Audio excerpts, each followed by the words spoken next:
Welcome to the New World Order. This New World Order will be a new society and features lots of changes. This new society is great for some and not so great for others. In the New World Order, you will learn to love to live more modestly. You do not need to own things when you can simply lease them from your loving government-approved companies. We will transform our current pollution-ridden cities to something much more beautiful, and you will love it. Life in the New World Order will be different.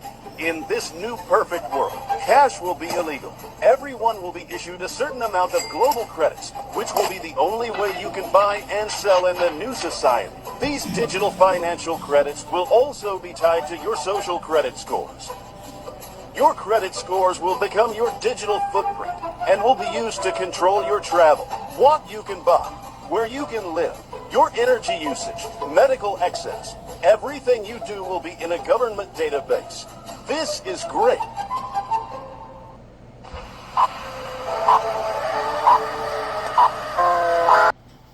So then I'm going to show you, oh, by the way, this is Wags doing the New World Order report. Used to be Apocalypse News, but let me show you what they think of you. You're a programmable piece of garbage. Stand by. You're a node, by the way. And if you look up, it's a thing called IEEE 8000 or whatever, 8888, whatever. Like, they're already sending signals. You got like 7 spots on your body. They're reading with the LED lights to the purple lights in the street to your Wi-Fi. But listen to what they think of you. This is Yuval Noah Harari. This is the right-hand man. He looks like a demon, but alien. If you turn his head this way, it's one of them alien heads. This pinhead is who's ruining your future. Stand by. One of them. He's just a puppet, but listen what he thinks of your ass. See how that works? Watch this. Useless eaters. We are probably one of the last generations of Homo sapiens. Because in the coming generations, we will learn how to engineer bodies and brains and minds. Now, how exactly will the future masters of the planet look like? This will be decided by the people who own the data. Now, why is data so important? It's important because we've reached the point when we can hack not just computers, we can hack human beings and other organisms. Now, what do you need in order to hack a human being? You need 2 things. You need a lot of computing power, and you need a lot of data, especially biometric data. And trigger warning for all the that think Superman just saved them and all that garbage. They're talking about this new AI out of China, or I mean out of Google, right? That goes interdimensional and it can answer any question in the world, which it already did. It answered a question that would take more time than the length of the entire universe that you've been told has been here. Because they're using qubits. So a qubit is, when you got 64 of them, it's like almost infinite number of possibilities it's figuring out at the same time. So it took 5 minutes to solve a problem that would have never been able to be solved no matter how many computers is doing it. Trillions of years. Like, it's still not long enough. It's way more than that. It did it in 5 minutes. So now mix AI with this dark arts computer, Google. Stand by. So I'm going to take you over to Google's, and it's called Willow. Like a tree, a willow tree. And I'm going to tie this in a minute to D-Wave, which none of you are going to know. We haven't talked about D-Wave since like 2017. But in 2012, Gordy Rose from D-Wave already had this garbage. He was talking about the great ones, and they were talking multi-dimensional, and they could ask it any questions. Everything that you just heard is news. Right here, I'm about to show you. It's already happened, except now they got more qubits. So what? Like, they're doing the exact. So they think they know people don't know, but there's some creepy garbage going on here. So over here at Google, see how that works? Like, meet Willow, our state-of-the-art quantum chip, right? And then you go over here, scroll up. Looks just like the D-Wave chip. There's the Willow tree. Well, let me... Sure, that's going to have some dark arts to it. 1, 2, 3, 5. There's 10 branches, 10 nations. See how that works? Whatever that means. All right, so then it says, I'm delighted to announce Willow, our latest quantum chip. Willow has state-of-the-art performance across a number of blah, blah, blah. You're not going to even understand. But here, this is what's important. Second, Willow performed a standard benchmark computation in under 5 minutes. That would have taken listen to this. You can't believe it. Take one of today's fastest supercomputers 10 septillion years. That's 10 to the 25th power.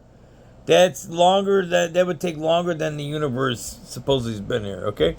Which now messes with your physics garbage. Who's that? Not Copernicus. Who's the guy who invented physics? Whatever. Like, even your dark arts physicists are nervous. So then they ask him later, like, how did this happen? And he says, let me see if I can find it. See, first of all, I want to get to here. The Willow chip is a major step on a journey that began 10 years ago when I founded Google Quantum AI in 2012. See how that works? These guys are all together. And because D-Wave, by the way, came out of the DARPA, like the DARPA bots. So DARPA's engineer invented, and then who owns Google? See how that works? Alphabet. Go over, get rid of that. Like, you don't tell me these guys don't know each other? This is D-Wave on steroids. How pretty the this systems is. behind our universe are quantum mechanical. They shift and change with the problems they're tasked to solve, exploring a vast array of options all at once. And like nature, quantum computing is responsive to the environments it works within, leading us to new breakthroughs for tomorrow's most challenging problems. Introducing our latest quantum computing chip, developed to learn and evolve like the natural world around us. Willow, from Google Quantum AI. Hi, I'm Julian Kelly, Director of Hardware at Google Quantum AI. And today, on behalf of our amazing team, I'm proud to announce Willow.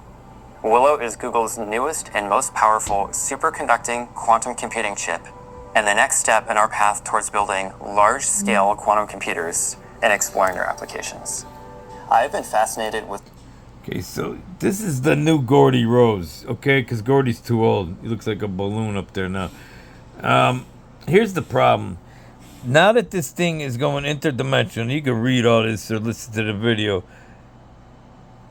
They don't even know. They said they don't know how to get... They said this quantum chip is communicating in simultaneously with other levels of dimensions of chip, the same chip in all those other lifetimes, or however you call this, these layers.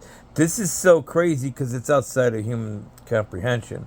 So for me to even describe it's hard.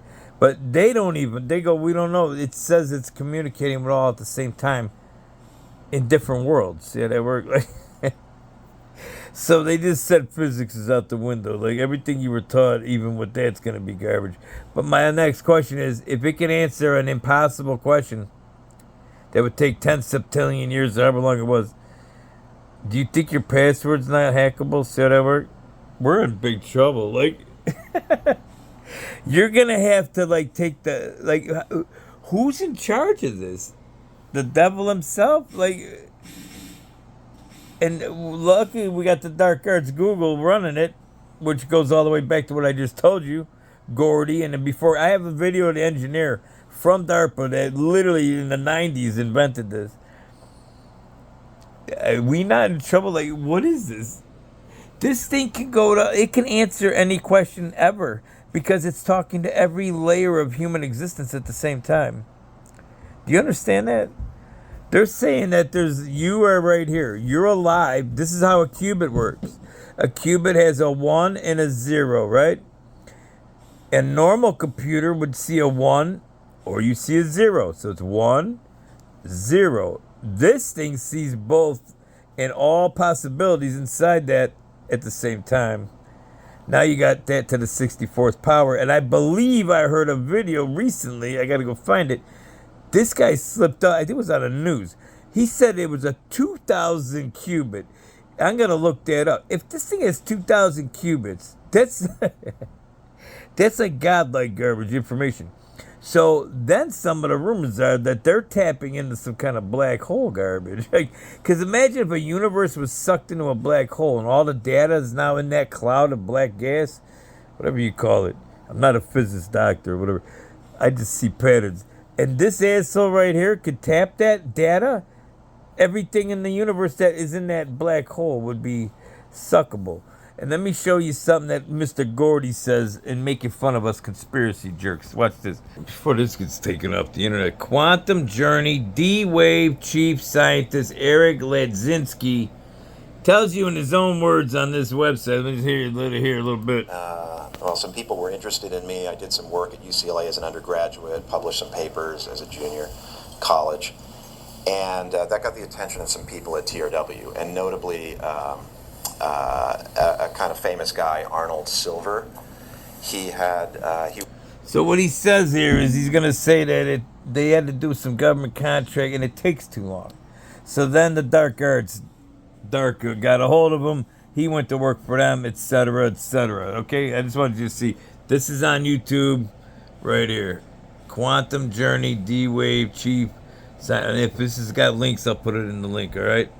This is 11 years ago, all right? And this, I believe, is D-Wave's site. Hang on. Yeah, it's actually D-Wave's actual website. So it's on their webpage, all right?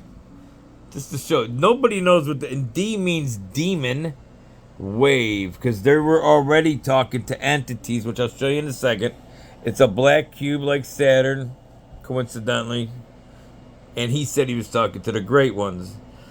So now we're over here with Gordy Rose. Gordy or Jordy, whatever it is. Quantum computing. This is 2012. Okay? Quantum computing, whatever that site is. I'll pull it up in a second. But listen to this. This is a long time ago. Iconic Canada arm. Stuffed animal. Hang on. Of the super high-tech company that makes Canada's iconic Canada arm, but whose hobby it is, and the very small. I understand much about quantum computing, except that it's supposed to be the next big thing. In power and in speed, and that you are the only... Something like that. And have been bought by me. And I'm not going to talk a lot about the specific details, of which I'm glad. You're sure you're glad. But I'm going to try to give you an idea about what the kind of thing is that we build and why people are so excited about it. But I'm going to wrap that story in another story. How many of you have children? Let's see. Okay, I'm going to skip this story. I want to get to the meat and potatoes. You can go watch this on your own standby. So he is a teddy bear, etc. Listen. But he can't speak and he can't move. And so I said, well, what you really mean is he's not alive. And he said, yes, that's what I mean. So for very young children, the sense of being real and the sense of being alive are somehow connected. And I'm going to circle back to this point at the end. But before I do that, I'm going to tell you a little bit about quantum computers and why people care so much about them. There are literally tens of thousands of some of the brightest people in the world today trying to build these machines and understand them. And I'm going to tell you why. In my last 15 years of working on this type of stuff, I found that scientists divide up into two categories of zealots about this field. The first half are people who are absolutely entranced by the physics of these things. This quote is from a respectable scientist, in fact, one of the founders of this field, that may look a little strange to you who don't follow theoretical physics, but there is a very clear prediction that our most successful theory of nature makes, and that is that there are an enormous number, mind-bogglingly large number, of parallel realities, as real as this one, that have different consistent histories. So imagine... You just hear that there are infinite number of parallel realities. That's what they think. Well, they're pulling data from it. They solved an impossible thing in 5 minutes. Fast forward to today, but this is 2012. Imagine a world where all of the laws of physics as we know them are obeyed, but different decisions were made along the way. Different decisions at the level of tiny microscopic particles, different decisions all the way up to what you chose to eat for lunch, and whether you chose to come to this session or not. Quantum mechanics makes a very specific prediction that all of those are as real as the thing that you remember. And this is bizarre, because we don't see those other things. But science has reached the point now where we can build machines that exploit those other worlds. And quantum computers are perhaps the most exciting of all of these that we have within, or almost within our grasp right now. So people from a physics background love this. They want to understand the world. They want to understand the universe, how it all works. There's another type of person who tends to come from the computer science side that's like, yeah, okay, that's all great. But there's a different thing going on here, which is just as exciting, if not more, and that these machines that supposedly can do this wild stuff, let's forget about how they work, if you could build one, could solve problems that you could never, ever solve. Okay, so I'll stop that there. I'll put a link to the whole video. He goes in to tell you that they're already talking to the great ones. They're demons and so forth and so on. And then this is all ties to CERN. And then fast forward a few years, now he's now making fun of the fact that he just said this. Now listen what he says today. So I'm over here at this channel. Techno, but I'll put in the link. Gordy Rose, founder and former CTO of D-Wave, Demon Wave, presents super intelligent aliens are coming to Earth. Now, this has been going on publicly since 2012. You guys are being told that they're putting $500 billion into a project to catch us up. These guys are all in on this. So, pajamas, a whole bunch of stuff. You know, there's lots of interesting things that happen when you build something like a quantum computer. But just as an aside, because I thought it was funny, one of the interesting things that's happened from the D-Wave story is there's this gigantic conspiracy that's arisen on the internet that goes like this. So D-Wave builds quantum computers. The way that they work, if you know how this works, is one of the interpretations is that you tap into these parallel universes and they do computations. Sounds really weird. But you just saw him say it out of his own effing mouth. And now he says it's a conspiracy theory. Go F yourself, prick. But what's happened is this idea has been hijacked to describe something called the Mandela effect, which is this thing where... they're trying to discredit people like me that have like a spiderweb memory and make us look stupid. He said it out of his own mouth. The past changes. So think about something you know to be true from the past. And then imagine you went out on the internet and you can't find it at all. It's not there. It doesn't match with your experience. So these people think that D-Wave is responsible and CERN. Did you see that little smirk?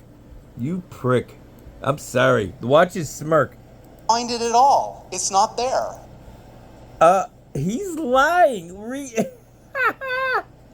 Look at, if you know body language, this prick's lying, he's laughing at you. And you can't find it at all. It's not there. At all? It's not there. It doesn't match with your experience, so these people think that D-Wave is responsible. And he just smirked, because you said, D-Wave, I'll play it again. You just said it in 2012. And, of course, the quantum key to the abyss factors into it somehow. I'm not exactly sure how. He's laughing. The key to the abyss, and he's smart. These demons love this. Oh. Okay, so that's just D-Wave. I did that for about 15 years. It was a lot of fun. A big science project that we turned into a commercial entity. Look at this. When will human-level AI first be created?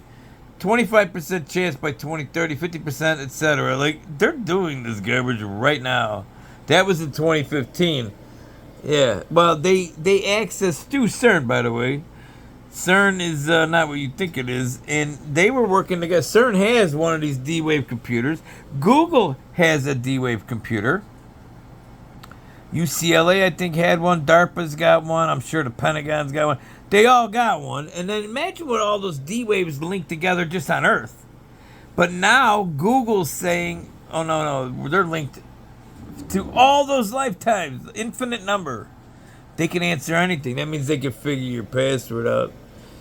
I just wanted to bring this up because nobody even knows D. They've been doing this so long. You guys have none of this is. Oh, all of a sudden we're in a race, and that's funny because 2 days later China's doing a deep fake or whatever. Hang on, here right here, China.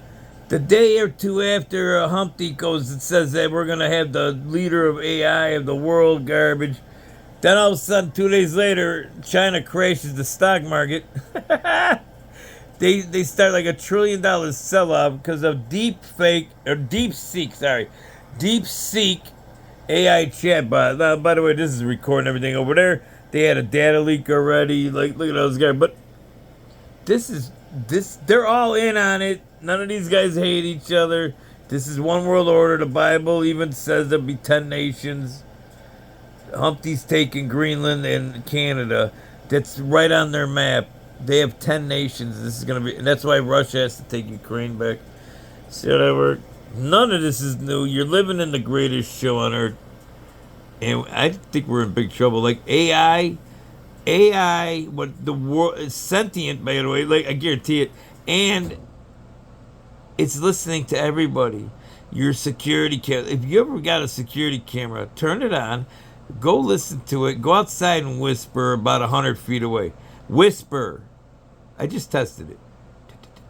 When you're talking like that, it can hear you 50 feet away easy.